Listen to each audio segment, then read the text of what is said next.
Hi and welcome back to another short presentation on academic research and study skills. My name is Rizwan Mustafa. I'm lecturer in policing at the University of Huddersfield, and today's input is about finding and using resources to solve a problem, whether that problem is an academic essay, a report, or whatever other task it is that you may have been allocated. Okay, so the aim of today's session is to provide you with an insight into what constitutes a credible academic source and how to search for them. And the objectives of today's session, by the end of the session, you'll be able to understand the different types of academic sources, better understand what constitutes a credible academic source and how to start looking for them.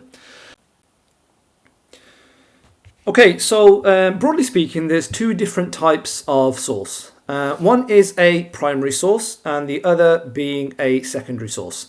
If we look at primary source initially, a primary source is the kind of data that you gather yourself, generally speaking. And that could be in the form of field research that you do by interviews, that you do through observation, for argument's sake, or field research that other people have done, and you've got raw data from that. And raw data here, incidentally, refers to data that's not been engaged with, that's not been interpreted, that's not been analysed. So for argument's sake, it could be something that you use from the Office for National Statistics, census data, or you commission a market research company to go out and just do the research for you to collect the data. And that is considered to be primary source. It's not been engaged with, it's not been influenced in any way, shape or form.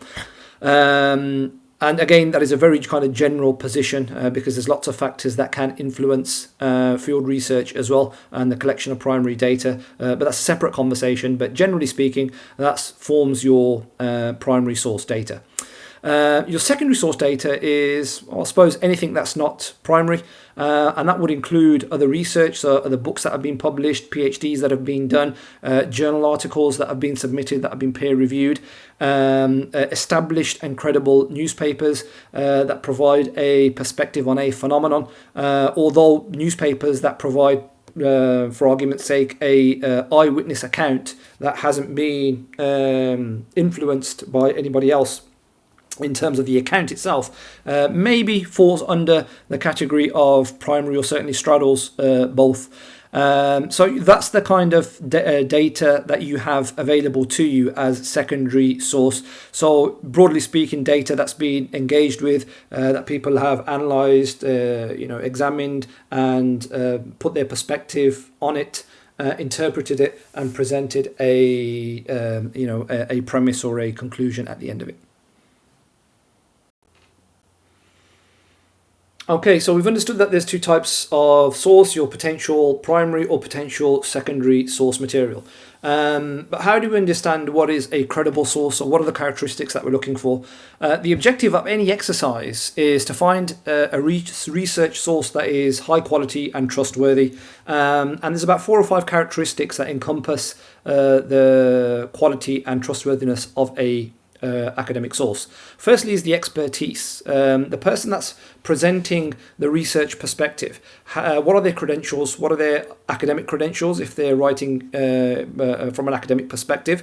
What's their expertise within that given area? How much of an authority are they? Are they one of the leading figures within that particular field? Alternatively, what is their practitioner-based experience? And sometimes, certainly within the world of policing, practitioner-based experience for somebody who's got 30, 35 years of policing experience is a huge opportunity to gain from their insight, and that may well prove to be an area of expertise, particularly when we look at things like forced marriage, domestic abuse, female genital mutilation, so those kind of things that are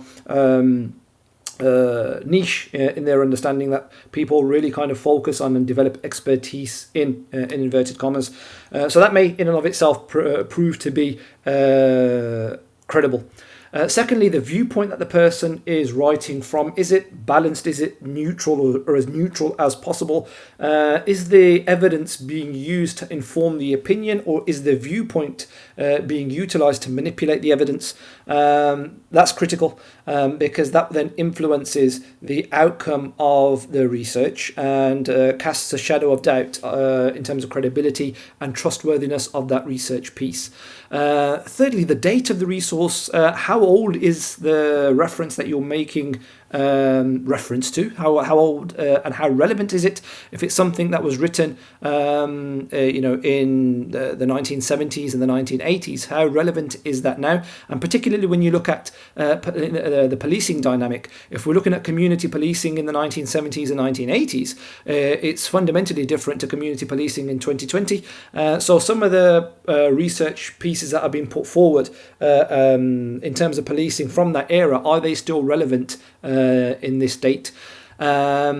Fourthly, the quality of the medium. How good is the platform through which the research is being communicated? Generally speaking, any published book, an academically published book, needs to go through a thorough and rigorous peer review process, as do research academic journals. So you pretty much stay on safe ground if you're referring to an academic book or a journal article.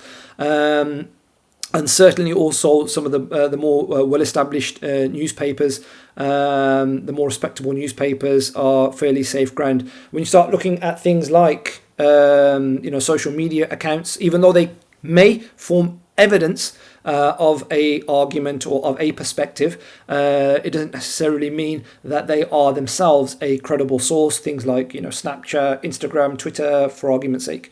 So how credible is the platform that's being utilized to communicate that piece of data? And finally, how well is the individual who's presenting the argument managing their own bias? And this kind of links into point number 2, the viewpoint that they're writing from. Are they able to manage their bias? Is it a balanced perspective, or is there a undertone within the writing or the research piece that there is bias evident within the study that's influencing the research outcome? Okay, so now that you've got an appreciation of what constitutes a good academic resource, high quality resource, where do you begin to find them, and where's the best place to start looking? Firstly, I would suggest that your reading list as part of your course material is probably the best place to start looking. Have a look at the publications that you've been advised to read. Have a look at if they're books, their contents pages. If they're journal articles, have a look at their bibliographies, and get an idea of some of the sources that the people that you've been advised to engage with have cited and referred to themselves. Secondly, I would suggest Google Scholar is a very good place to start, and the next slide will talk a little bit more about that. Wikipedia, that's an interesting one. Is Wikipedia a good place to start looking? And I would probably say yes, it is. I wouldn't say that it is the be-all and end-all of academic research, but I would certainly say as a starting point, it's not a bad place to look, because what a lot of the publications, if that's the right term to use, or submissions on Wikipedia now have started to do is include a reference section, which is or can be incredibly useful. Certainly, if you're starting off and starting to get trying to get a steer on how to navigate your research. Or solve the problem, so to speak. And I've already touched upon this, the bibliographies of other researchers. So if you've got a suggested reading list, have a look at the bibliographies within those suggested reading lists to see whether there's something that is related to your research area or to the topic that you are trying to engage with. And then finally, your tutors, your personal academic tutors, the library staff at Huddersfield University are an incredible resource, and make the most of them, and see whether or not or how they can help you. Okay, so looking at an example of where to start looking for academic resources or academic sources.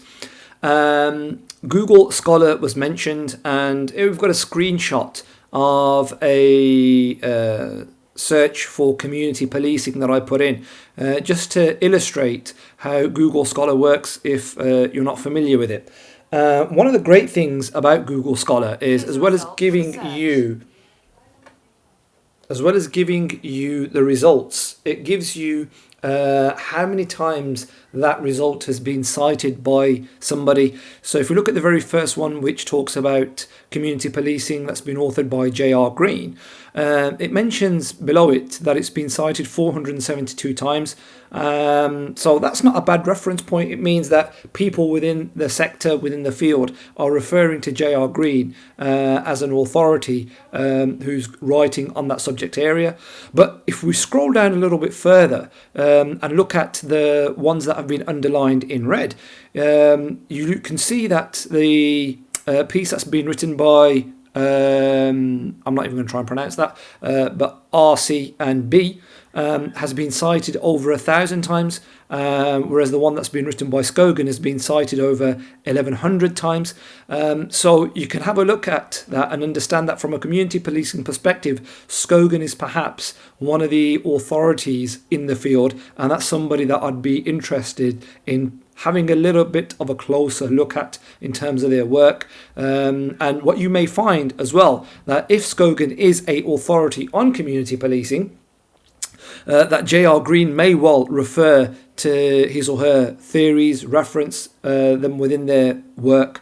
So that's a great way to start off navigating your way through the kind of the literature minefield that exists within academia, because there's so much that's out there and so much that's been written. As a starting point, this is a great resource that you have at your disposal. And incidentally, just on the side underneath articles, it allows you to tailor your searches as well by date, by relevance, and it also allows you to create alerts. So if you're doing a longer study over the course of a couple of years, as you are, you may want to set up an alert so anytime that anybody writes something on community policing, you get a notification and a ping on it, so you can keep yourself up to speed. Okay, so continuing with the illustrative example, slide 6 mentioned Wikipedia and whether Wikipedia is a suitable reference for use in academic writing. Generally, the answer to that is probably no, you wouldn't use it as a reference per se, but as a starting point to find credible references, it certainly is proving its value, because what you find increasingly now in Wikipedia is a reference section at the bottom of the page, and here you can see a highlighted piece of text which relates to Wesley Skogan's piece of work or book that was referred to in Google Scholar that had over 1,100 citations, and that has been referenced in the piece on community policing that has been uploaded onto Wikipedia. So even though you wouldn't necessarily utilize a Wikipedia as a reference within your academic essay, report or submission, you can certainly make reference to it and utilize it as a resource to identify credible academic resources and sources.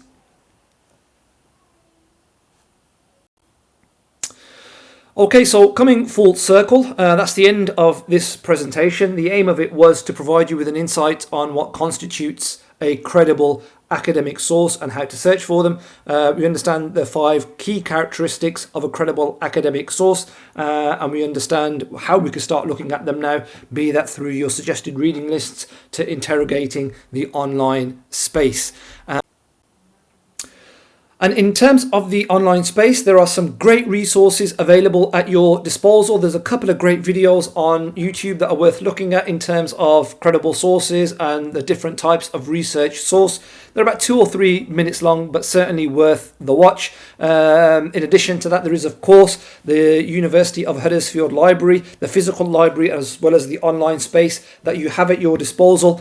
as well as Google Scholar and Wikipedia and everything that we've discussed.